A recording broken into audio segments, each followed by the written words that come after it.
Imagine yourself standing in the shadows of a packed casino. The year is 1941, and the world is at war. Neutral Lisbon has become a playground for spies, smugglers, and exiles from every corner of Europe.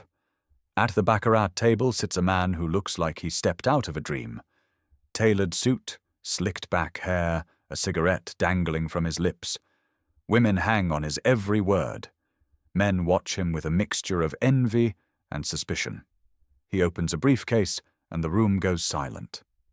Inside, stacks of cash, $40,000. He slides it all onto the table in one audacious bet, locking eyes with a loud-mouthed Nazi sympathizer across from him. The German's face goes pale. The crowd gasps. Watching from a corner booth, nursing a drink, is a young British naval intelligence officer named Ian Fleming. He can't believe what he's seeing. This isn't just gambling. This is warfare by other means, psychological, theatrical, brilliant. The man at the table wins his hand, buys champagne for the house, and disappears into the night. Fleming will never forget him. Years later, when he sits down to write his first spy novel, that image will come flooding back.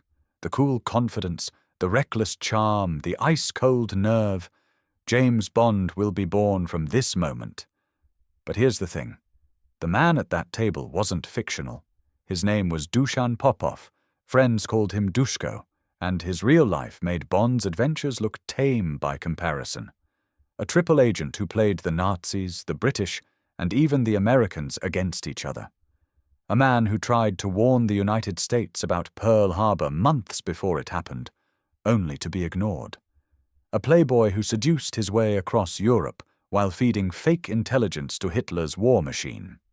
His story has everything: casino showdowns, microdot messages, betrayal, conspiracy, and a friendship that ended in torture and death. So who was Duško Popov? How did a rich kid from the Balkans become one of the most important spies of World War II? Could he have changed history if anyone had listened to him? And how much of James Bond is really just Duško Popov in disguise? Let's find out. Duško Popov didn't start out wanting to be a spy. He was born in 1912 into one of Serbia's wealthiest families. Bankers, industrialists, the kind of people who owned multiple estates and summered on the Adriatic coast. His childhood was privilege personified. Private tutors, multilingual education in France, England, Germany, fast cars, faster women. By the time he hit university, Popov was the definition of a young man who had it all. Good looks, money, brains, and charm to spare.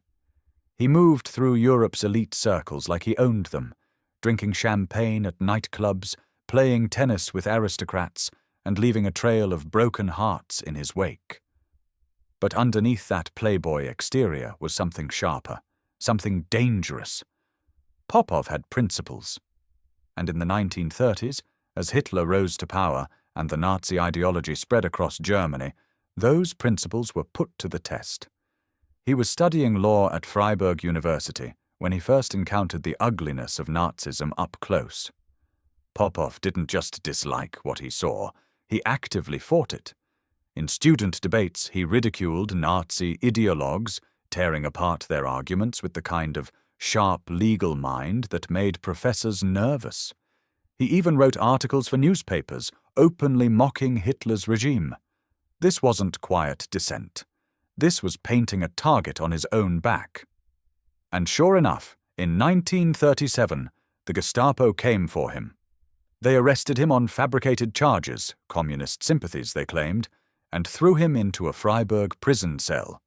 No trial, no lawyer, just cold stone walls and the very real possibility that he'd never walk out. For 8 days, Duško Popov sat in that cell and wondered if this was how it would end. 25 years old and already on the wrong side of the most terrifying regime in Europe. But Popov's family had connections. His father pulled every string he could find, reaching out to the Yugoslav prime minister, who in turn contacted Hermann Göring himself. Money likely changed hands, lots of it. And just like that, Popov was released and expelled from Germany. At the Swiss border, his best friend from university was waiting for him. His name was Johnny Jebsen, a German, but one who despised the Nazis as much as Popov did. Jebsen had worked behind the scenes to help secure his friend's release, calling in favors, taking risks. As they stood on that train platform, Popov made a promise. "If you ever need me, I'll be there." He had no idea how soon he'd have to keep that promise. Popov went home to Yugoslavia, shaken but alive. He became a lawyer in Dubrovnik, settled into a respectable life, tried to put the nightmare of the Gestapo behind him. But Europe was sliding toward war, and men like Popov didn't get to sit on the sidelines for long. In early 1940, Johnny Jebsen showed up at his door. He looked terrible, chain-smoking, nervous, desperate. He had a confession to make. To avoid being drafted into the Wehrmacht and sent to the front lines, Jebsen had joined the Abwehr, Nazi Germany's military intelligence service. Now he was a spy recruiter for the Third Reich, and he needed Popov to become a German agent. Think about that for a second. Your best friend, the guy who saved your life, shows up and asks you to spy for the people who threw you in prison, the people you've spent years publicly hating. What do? Popov said yes, but not for the reasons Jebsen expected. Because Duško Popov had just figured out how to fight the Nazis in a way that would actually matter. He'd become their spy and then betray them to the British. Before he'd even carried out his first mission for the Abwehr, Popov walked into the British legation in Belgrade and asked to speak with someone from MI6. He met a man named Clement Hope and laid it all out. "The Germans think they've recruited me, but I want to work for you. I want to be a double agent." The British didn't need to think twice. Here was a man the Nazis trusted, from a wealthy family with connections across Europe, fluent in multiple languages, comfortable in high society. He was perfect. They gave him a code name. Scoot. Later, they'd change it to something more memorable. Tricycle. Why tricycle? Well, officially it was because Popov would be juggling 3 intelligence agencies, the Abwehr, MI6, and eventually the FBI. Unofficially, rumor had it Popov had a habit of entertaining more than one woman at a time. The British intelligence officers who came up with the name had a sense of humor about these things. And just like that, Duško Popov stepped out of the sunlight and into the shadows.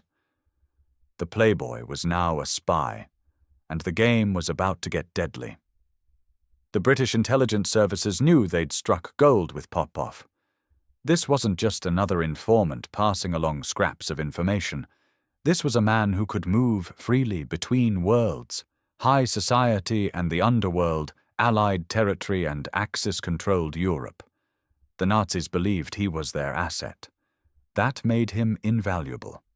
MI6 brought Popov into the double-cross system, one of the most successful counterintelligence operations in history. The idea was simple but brilliant. Capture or turn every German spy operating in Britain, then use them to feed false information back to Berlin. Popov became one of the star players in this game of deception. His handler was a man named Major T.A. Robertson. Everyone called him Tar, and together they crafted Popov's legend. To the Germans, Duško Popov was a wealthy Yugoslav businessman with expensive tastes and loose morals, happy to sell secrets for cash. To maintain that cover, the British actually let him keep much of the money the Abwehr paid him. They wanted him to live like a playboy because it made the deception more believable. And Popov played the part to perfection. He drove sports cars, he stayed in 5-star hotels, he gambled, drank the finest champagne, and seduced women across Europe. But every piece of intelligence he sent back to his German handlers was carefully vetted or completely fabricated by M16. When Berlin asked about British aircraft production, Popov sent them bogus numbers. When they wanted to know about troop movements, he fed them lies that would send German forces in the wrong direction. The brilliance of it was this: Every question the Abwehr asked revealed what they didn't know, what they were worried about, what they were planning. Popov wasn't just feeding them fake information, he was reading their minds. His base of operations shifted to Lisbon, neutral Portugal, which had become the espionage capital of Europe. Every spy in the war seemed to pass through Lisbon at some point. It was a city where you could sit in a cafe and watch Axis agents at one table, Allied operatives at another, and black market smugglers at a third. Popov fit right in. He'd meet his Abwehr handler, Ludovico von Karstoff, at restaurants and casinos, always with a beautiful woman on his arm, always playing the role of the dissolute spy for hire. But behind the champagne and the charm, Popov was doing something far more important. He was keeping the Nazis in the dark while the British prepared for the battles to come. And then, one night in early 1941, Ian Fleming walked into his life. Fleming had been sent to Portugal on assignment for British naval intelligence. His job was to keep tabs on various persons of interest, including double agents like Popov. The British wanted to make sure their asset wasn't being compromised. So Fleming shadowed Popov, watched him work, saw him in action. And one night at the casino Estoril, Fleming witnessed something he'd never forget. Popov was at the baccarat table, as usual. Across from him sat a loud German, a Nazi sympathizer who'd been bragging all night about how the Axis was going to crush Britain, how Germany was invincible, how the war was already won. Popov decided he'd had enough. He opened a briefcase and pulled out $40,000 in cash, Abwehr money, ironically, and shoved it all onto the table in one bet. The room went silent. That kind of money in 1941, it was insane, it was reckless, it was exactly the kind of move that would rattle an opponent. The German's face drained of color. He couldn't match the bet. He looked sick. Popov smiled, calm as you please, and won the hand. Then he bought drinks for everyone in the casino, laughing like it was all just a game. Fleming was mesmerized. This was the spy he'd always imagined, cool under pressure, using psychological warfare as effectively as any weapon. The tailored suit, the casual arrogance, the ability to turn a card game into a battlefield. Fleming filed it all away in his mind. Years later, when he created James Bond, he'd draw directly from that night. The famous baccarat scene in Casino Royale, that's Duško Popov. The suave confidence, the massive bet, the way Bond uses the game to destroy his opponent psychologically, it all came from watching Popov work. But Fleming took more than just one scene from Popov. He took the whole package. Bond's taste for fine suits and expensive liquor, his effortless way with women, his multilingual sophistication. Even his use of cutting-edge spy gadgets. Popov was one of the first agents to use microdots, a technology that would become a Bond staple. Fleming once said that everything he wrote had a precedent in truth. In Duško Popov, he'd found more truth than most novelists ever dream of. But while Fleming was watching Popov play spy games in Lisbon, something far more serious was brewing. Something that would test Popov in ways no casino bet ever could. Because in the summer of 1941, the Abwehr gave Popov a new mission. They were sending him to America. In mid-1941, Nazi Germany's intelligence network in the United States had a problem. Their primary agent in New York had died, leaving a gap in their operations.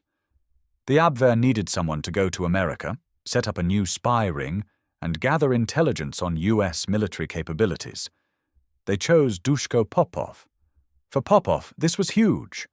It meant dealing with a third intelligence agency, the FBI, and navigating American politics and bureaucracy while maintaining his cover. The British were thrilled. MI6 Chief Stuart Menzies personally arranged to loan Popov to the Americans, hoping he could serve Allied interests on the other side of the Atlantic. But there was something else, something that would change everything. When the Abwehr gave Popov his mission, they handed him a list of intelligence targets, things they wanted him to investigate while in America. The list was hidden in a microdot, a tiny photographic image smaller than a period on a page, concealed in what looked like an ordinary telegram. When enlarged, it revealed 2 pages of detailed questions, and one target dominated the list: Pearl Harbor. Roughly 40% of the questionnaire was devoted to the U.S. naval base in Hawaii. The Germans, acting on behalf of their Japanese allies, wanted incredibly specific information. What were the depths of the harbor? Where were the anti-torpedo nets? What about anti-aircraft defenses? Where exactly were airfields like Hickam and Wheeler located? How many ships could the harbor hold? The questionnaire mentioned Pearl Harbor, Hawaii, and related facilities 11 times. To anyone with half a brain, the implication was obvious. Someone was planning an attack. Popov saw it immediately. This wasn't just intelligence gathering. This was reconnaissance for an assault. The Japanese were studying Pearl Harbor the way you study a target before you strike it. And he had proof, hidden in a microdot, dated months before the attack would actually happen. On August 12, 1941, Duško Popov arrived in New York City carrying the most important piece of intelligence in the war, and nobody wanted to listen to him. He tried to contact the FBI right away. He told them he had critical information. But the Bureau made him wait 5 days before they'd even agree to a meeting. When they finally sat down with him, Popov laid it all out. He showed them the microdot. He explained his role as a double agent. He told them about the Abwehr's interest in Pearl Harbor and what it likely meant. FBI Assistant Director Earl Connolly spent 3 hours debriefing Popov at the Commodore Hotel in Manhattan on August 18, 1941. Connolly wrote up a detailed memo that went straight to his boss, FBI Director J. Edgar Hoover, the very next day. And then Hoover buried it. Why? That's the question that's haunted historians ever since. Here's what we know. Hoover didn't trust Popov, not one bit. He saw a foreign agent sent by the British, living a lavish lifestyle, sleeping with actresses, spending money like water. To Hoover, who was famously puritanical and paranoid, Popov looked like a liability. Maybe even a German plant trying to mislead American intelligence. Hoover also despised the British intelligence services. He resented their operations on American soil and hated that they were coordinating with William Wild Bill Donovan, Roosevelt's pick to run the new Office of Strategic Services, the OSS, which would become the CIA. Hoover saw Donovan as a rival, and Popov as Donovan's pawn. So instead of rushing Popov's warning up the chain of command, Hoover sanitized it. He sent a version of the questionnaire to the White House, but he removed every single reference to Pearl Harbor and Hawaii. Every single one. He briefed President Roosevelt on the technical marvel of the microdot itself. Look at this clever German technology. But said nothing about the content of the message. Nothing about Pearl Harbor, nothing about Japanese interest in U.S. naval defenses. He didn't tell the Navy. He didn't tell Admiral Kimmel in Hawaii. He didn't tell anyone who could have actually done something about it. And then he locked Popov's file away and made sure it stayed buried for decades.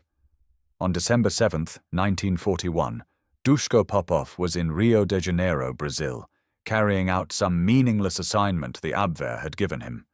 He was under constant FBI surveillance. Hoover had insisted on tracking his every move, treating him like a suspect rather than an ally. When the news broke, Popov was listening to the radio. Pearl Harbor had been bombed. The U.S. Pacific Fleet was in ruins. Over 2,400 Americans were dead. The United States was at war. Popov was furious. He'd tried to warn them. He'd handed them the intelligence on a silver platter, months in advance, and they'd done nothing. When he got back to New York a week later, he confronted his FBI contacts. Why didn't anyone act? Why was my warning ignored? No one had a good answer. Years later, official U.S. investigations into Pearl Harbor would ignore Popov's warning entirely. 8 separate investigations. And Hoover made sure Popov's name never came up in any of them. It wasn't until decades later, when FBI files were finally declassified, that the truth came out. Historians found Hoover's doctored memos. They found proof that he'd deliberately withheld the Pearl Harbor intelligence from the President and the Navy. The warning had been real. It had been specific. And it had been suppressed. Which raises the question that's never really been answered. Why? Was it just Hoover's arrogance and distrust? His petty rivalry with Donovan? His hatred of the British? Or was it something darker? Some conspiracy theorists argue that certain people in Washington wanted Pearl Harbor to happen. They wanted a devastating surprise attack that would galvanize American public opinion and bring the U.S. fully into the war. There's no smoking gun proving that theory, but the fact remains. Multiple warnings were ignored or suppressed in late 1941, and Popov's was the most specific of all.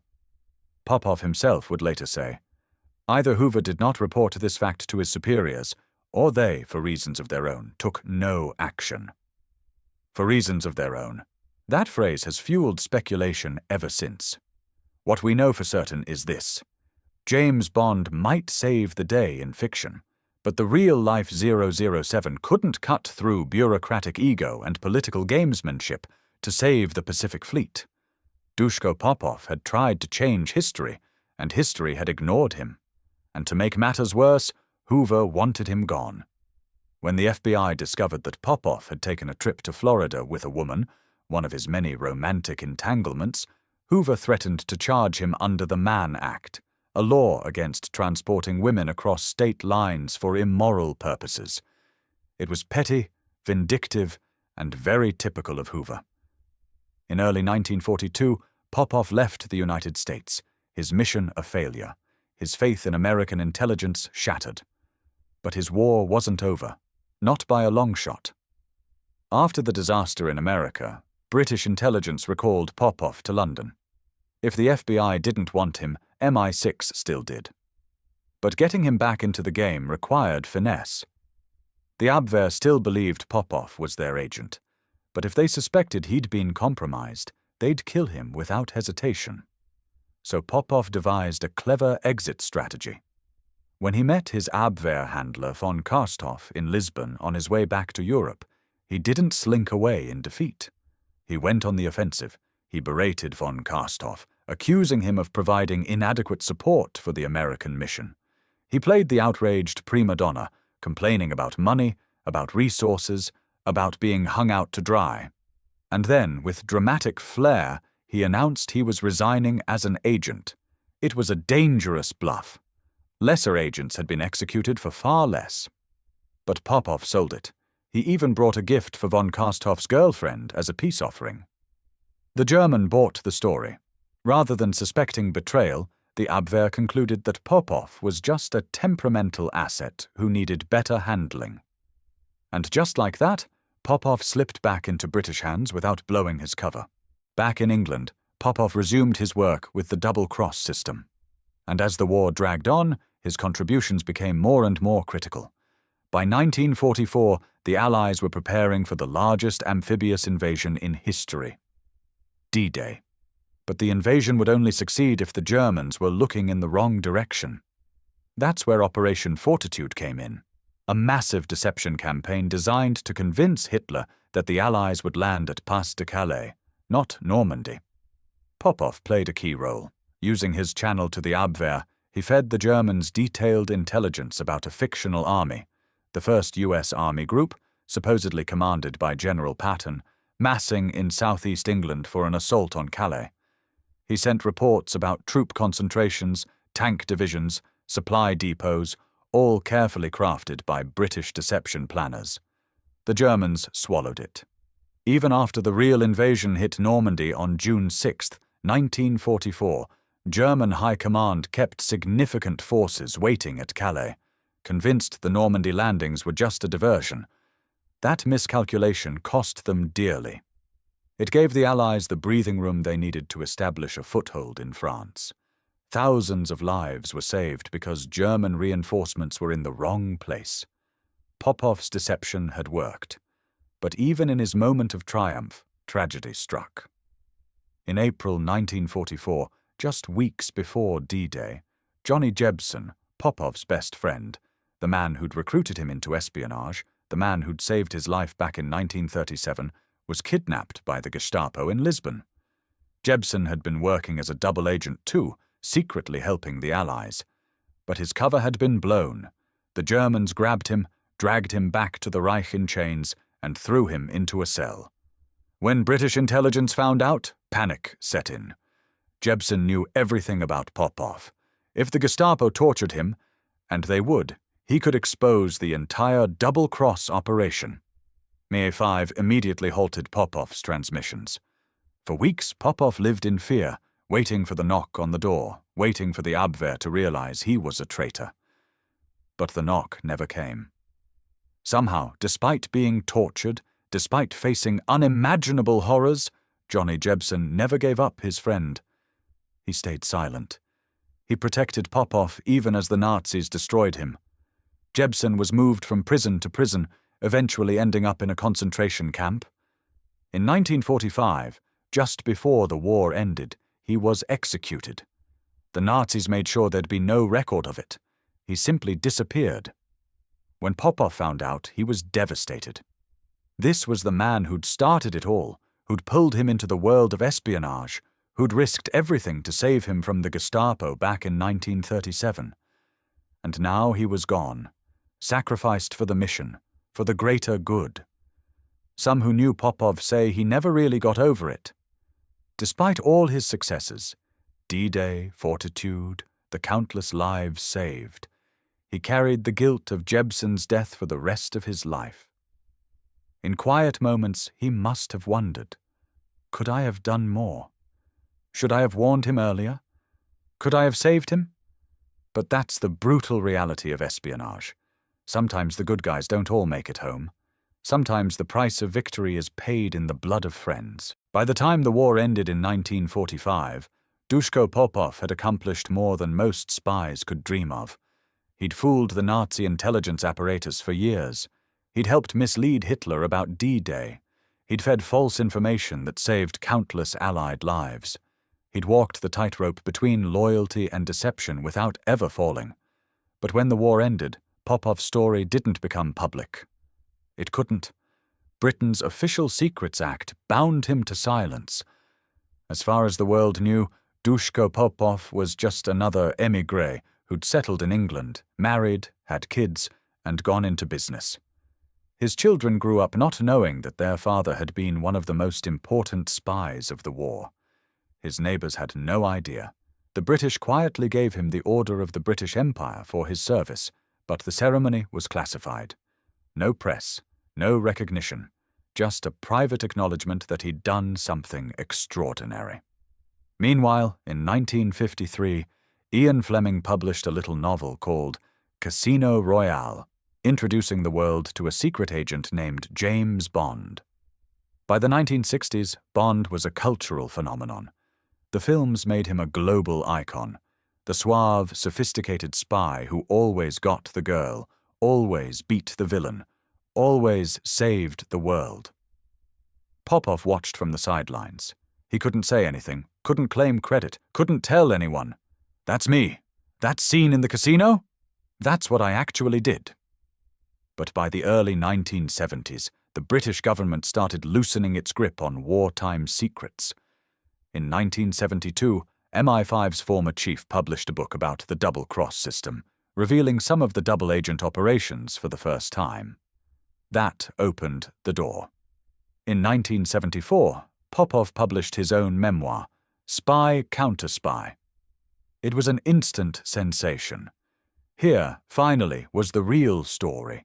The casino bets, the microdots, the warnings about Pearl Harbor, the deception campaigns. Readers couldn't believe it. One reviewer said the book read like a James Bond novel. Of course, that was exactly the point. But not everyone believed Popov's story. Some historians were skeptical. Had he embellished, exaggerated, made things up for dramatic effect? Over time, as more files were declassified, the truth emerged. The broad strokes of Popov's story were absolutely real. He had been a double agent.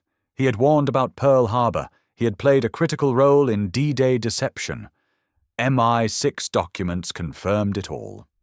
Sure, Popov had spiced up a few anecdotes.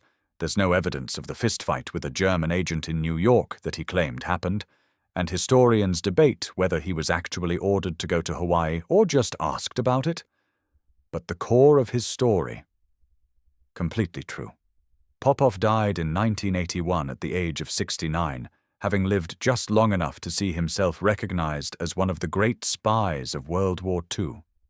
In his final years, he was something of a minor celebrity among history buffs, known as the real James Bond. But even now, mysteries remain. Some files are still classified.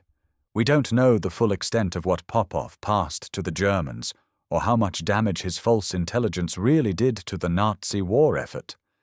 We don't know every operation he was involved in. And the Pearl Harbor controversy? That's never fully gone away. Historians have picked over the evidence for decades. We know Hoover doctored the documents, we know he hid Popov's warning from Roosevelt and the Navy, but was it just ego and incompetence, or was it something more calculated? In the late 1990s, a military symposium reviewed the Pearl Harbor intelligence failures.